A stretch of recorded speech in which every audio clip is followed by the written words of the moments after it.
নমস্কার বন্ধুরা, আজকের আমি তোমাদের কাছে খুব সুন্দর একটা নিরামিষ রেসিপি নিয়ে চলে এসেছি। এই নিরামিষ রেসিপিটাই যা যা লাগছে তোমাদের দেখায়। এখানে একটা আমি কচ্চি লাউ নিয়ে নিয়েছি, একদম কচ্চি লাউ, ছোট লাউ নিয়ে নিয়েছি। আর এখানে নিয়ে নিয়েছি মুগের ডাল 100, এটা ভিজানো ডাল, ভিজিয়ে নিয়েছি, সকালবেলা ভিজিয়ে দিয়েছিলাম। এটা ভিজানো ডাল। যারা 12 মাস নিরামিষ খাও তাদের পক্ষে তো খুব সুন্দর এই নিরামিষ রেসিপিটা। আর এই শীত মানে নতুন নতুন রেসিপি দেখাবো তোমাদের।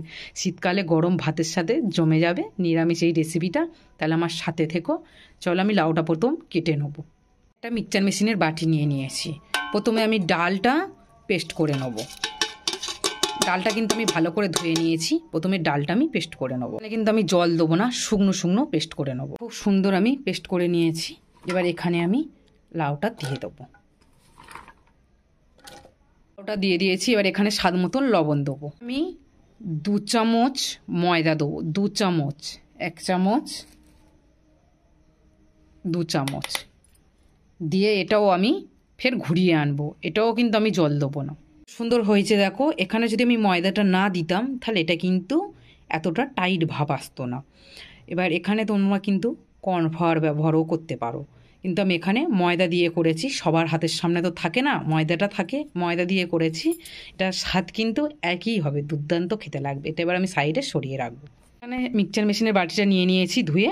এখানে আমি দেবো মশলা করব। সেই মশলার এখানে দেবো আদা, কাঁচা লঙ্কা, টমেটো কুচি, জিরে গুঁড়ো, ধনে গুঁড়ো আর চন্দনী গুঁড়ো, দুটো একসাথে আমি করে রেখে দিয়েছি। 5 পিস কাজু, এটাও আমি ঘুরিয়ে আনবো। ফের একটা আমি বাটি নিয়ে নিয়েছি। এখানে কিন্তু আমি মশলাটা রেডি করে নিয়েছি। এখানে একটা বাটি নিয়ে নিয়েছি। এখানে আমি টক দই দেবো। এক হাতে তো ফোন ধরে আছে। এখানে আমি 2-3 চামচের মতন টক দই দিলাম। এর থেকে কিন্তু বেশি দেবো না, পুরো টক দইটা কিন্তু রয়েছে। এবার এটা আমি ভালো করে ফেটে নেবো টক দইটা। কিন্তু টক দইটা আমি ভালো করে ফেটে নিয়েছি। তোমরা এখানে টক দই বেশি ব্যবহার করলেও কোনো অসুবিধা নেই, তোমরা যদি খেতে পছন্দ করো। এখানে এটা আমি ফেটে নিয়েছি, এটাও সাইডে সরিয়ে রাখবো। এর মধ্যে আমি সামান্য একটু হলুদ গুঁড়ো মাখিয়ে নেবো। হলুদ গুঁড়োটা ভালো করে এটা আমি ফেটে নেবো মাখিয়ে। হলুদ গুঁড়োটা কিন্তু আমি মাখিয়ে নিয়েছি। এবার এটাও সাইডে আমি একটু সরিয়ে রাখবো। একটা কড়া বসিয়ে দিয়েছি, আর কড়াটা কিন্তু আমি গ্যাস জ্বেলে দিয়েছি। গ্যাসটা কিন্তু জোরে রয়েছে। কড়াটা ভালো করে আমি গরম করে নেব। কড়া গরম হয়ে গেছে। এখানে আমি সাদা তেল দেবো।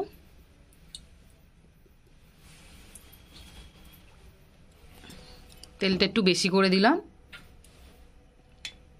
তেলটা আমি গরম করে নেব। গরম হয়ে গেছে। এবার কিন্তু গ্যাসটা আমি একদম আস্তে করে দেবো। দিয়ে আমি বড়াগুলো এবার ছোট ছোট করে, তোমরা চামচ দিয়ে ছাড়তে পারো, আমি হাত দিয়েই ছাড়বো। এক হাতে ফোন ধরে আছি তো, তাই একটু খুব অসুবিধা হচ্ছে ছাড়তে।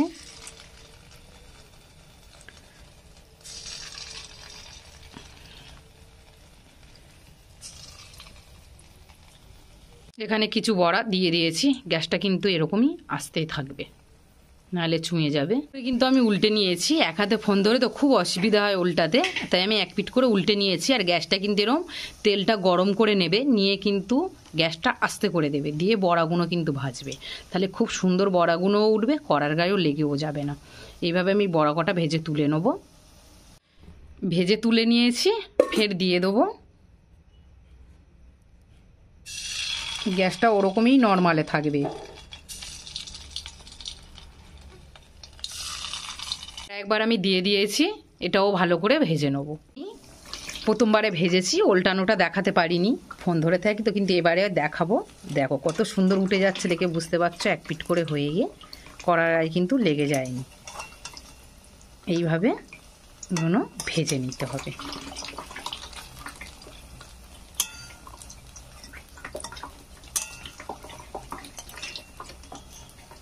এক হাতে ফোন ধরে তো একটু অসুবিধা হয়।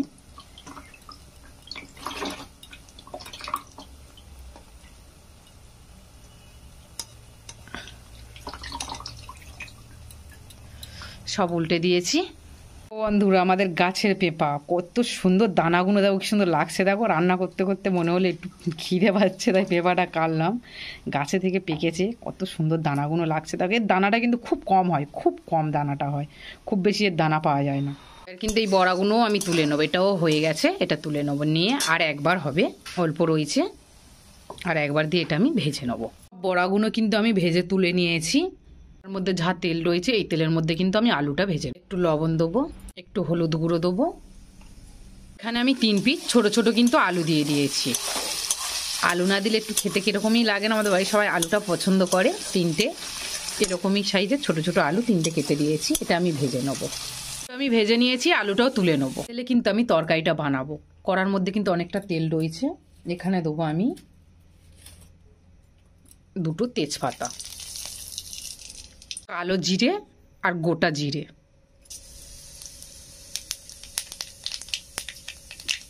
এটা ভালো করে ভেজে নেবো। একটু ভাজা হয়ে এসেছে, এবার এখানে আমি যে মশলাটা বানিয়েছিলাম সেই মশলাটা দিয়ে দেবো।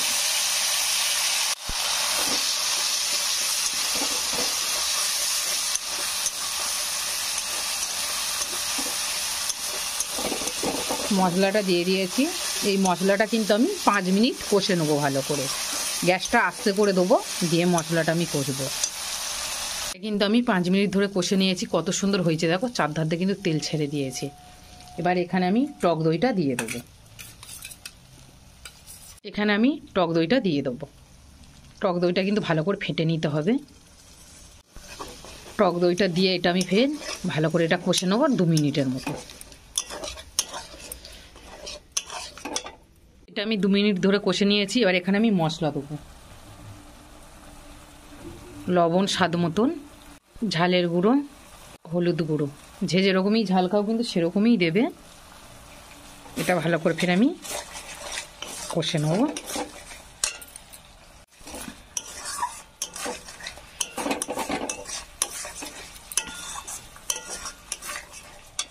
এখানে আমি মটরশুঁটিগুলোও দিয়ে দেবো। এর কাছে যদি মটরশুঁটি না থাকে তাহলে দিতে হবে না।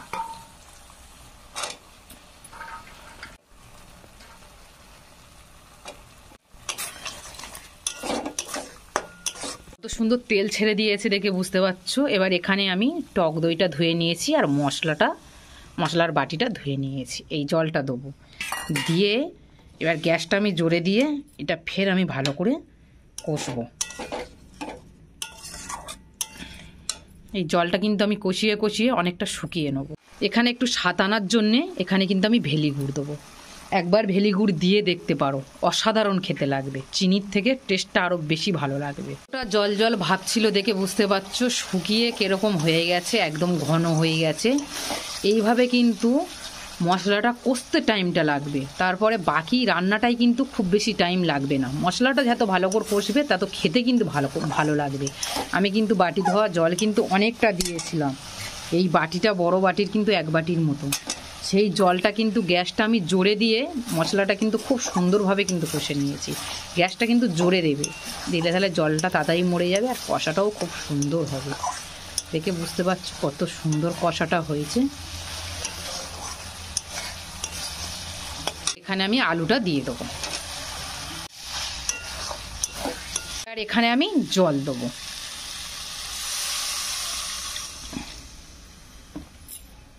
একটু বেশি করে জল দেবো, কেননা একটু বেশি করে, এক হাতে ফোন ধরে আছি তো তাই ফোনটা একটু উঁচু নিচু হয়ে যাচ্ছে।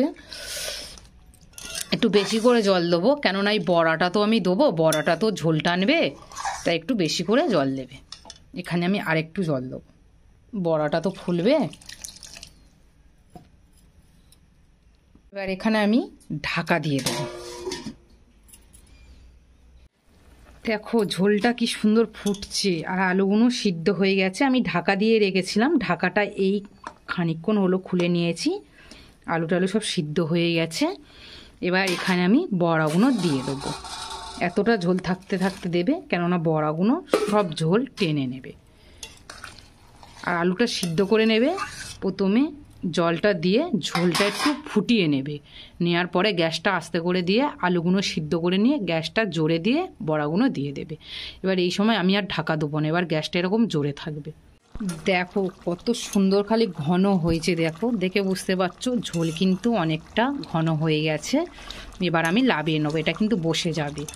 এবার আমি এই সময় লাবিয়ে নেবো। পুরো তরকারিটা রেডি। লাবানোর আগে অবশ্যই লবণটা দেখে নেবে। দেখো বন্ধুরা, তরকারিটা লাভিয়ে নিয়েছি আর কত সুন্দর সর পড়ে গেছে দেখো তরকারির মধ্যে, একদম দুর্দান্ত হয়েছে। একটা বড়া কিন্তু এখানে ভাঙেনি, সব বড়া গোটা রয়েছে আর বড়ার মধ্যে কি সুন্দর ঝোল ঢুকে একদম খুব সুন্দর তরকারিটা হয়েছে।